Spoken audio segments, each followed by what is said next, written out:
What up, everyone? I'm Jack Slater, aka the Comic Outlaw. Check us out on YouTube. Drop us a like or just discuss. But right now we're discussing Fantastic Four 31 in the Mad Menace of the Macabre Mole Man. Indeed, the Mole Man is back.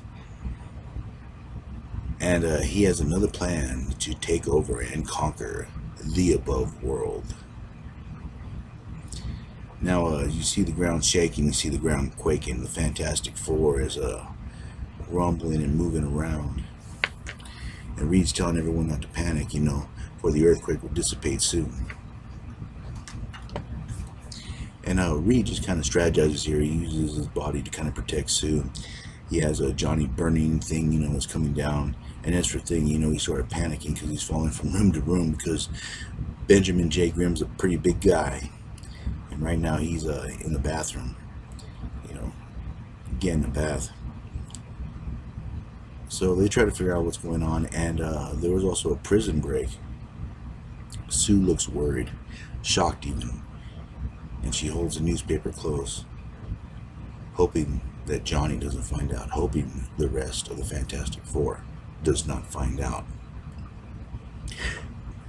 But anyways, they have a case to investigate. And investigating they are in that very cool, fantastic car, cruising down. Now, there's a huge hole. There's literally blocks missing from the city. Reed, of course, tries to stretch down to see how far it goes, but it reaches the limit. And so does the Human Torch. He gets deeper, but he hits ice. He decides to come back up, because he's had enough experience at this point to know that there might be a trap, or it could get worse, so he might as well tell the team members what's going on. And Johnny ends up being right because someone is watching him, the Mole Man, through a communications device. And of course, Fantastic Four gets back. There's a letter in hand, but before they can read the letter, another earthquake hits, and it's from Sue. She's disappeared. She needs some time to get away. And as the Mole Man drops down the city block into a subterranean kingdom, and you know what? I'm just going to ask this right here and now. Where the hell does he get the money for all this? I mean, god damn. This man has to be rich.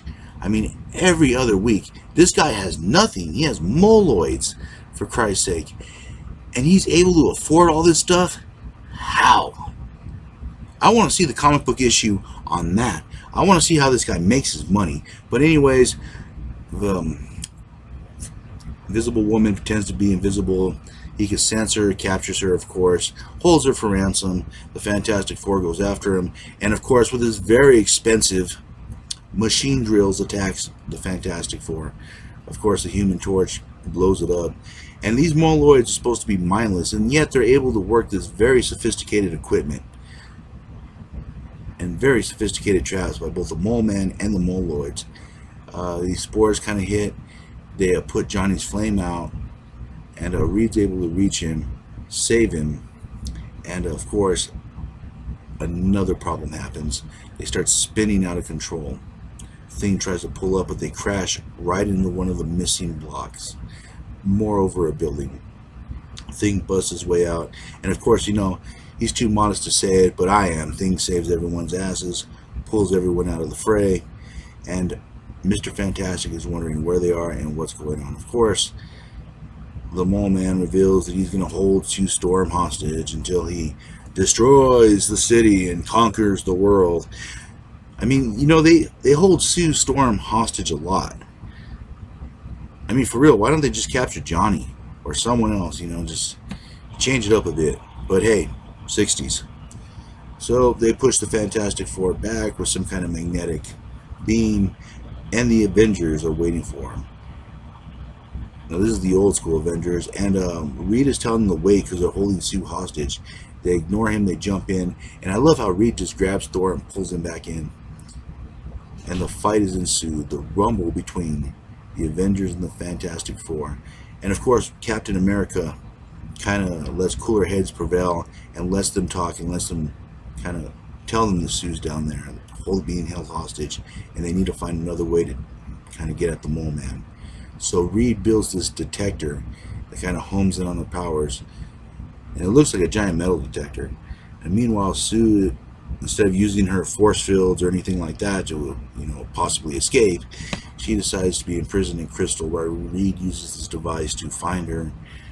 Johnny Storm burns a hole right through, and Thing helps him just kind of like put in this device to help find and kind of light their way down, and also provide a drill for the rest of the way.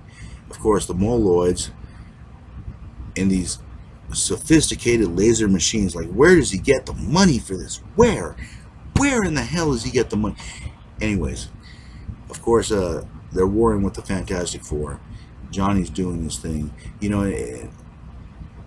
basically the Fantastic Four is cleaning up here. Sue, on the other hand, is doing pretty poorly. These Moloids are about to kill her.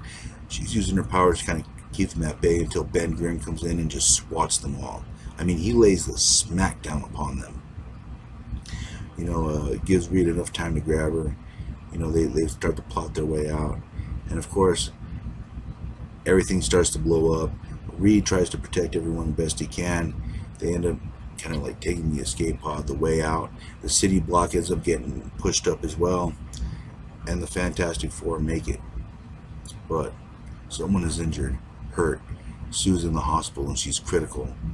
No one knows what to do until a man walks in. The same man from the newspaper. The same man that Sue was worried about. He ends up being their father. Yes, their long-lost father has returned. And apparently he's a surgeon. And after long hours, he ends up saving his own daughter's life. The Fantastic Four celebrates. But yet, he's being taken into custody. But the Fantastic Four, Reed Richards steps in, speaks up for him, and they hold him for now. What will the future be for their father as he's come back? Well, we'll find out the next time, won't we? And I'll catch you on the flip side.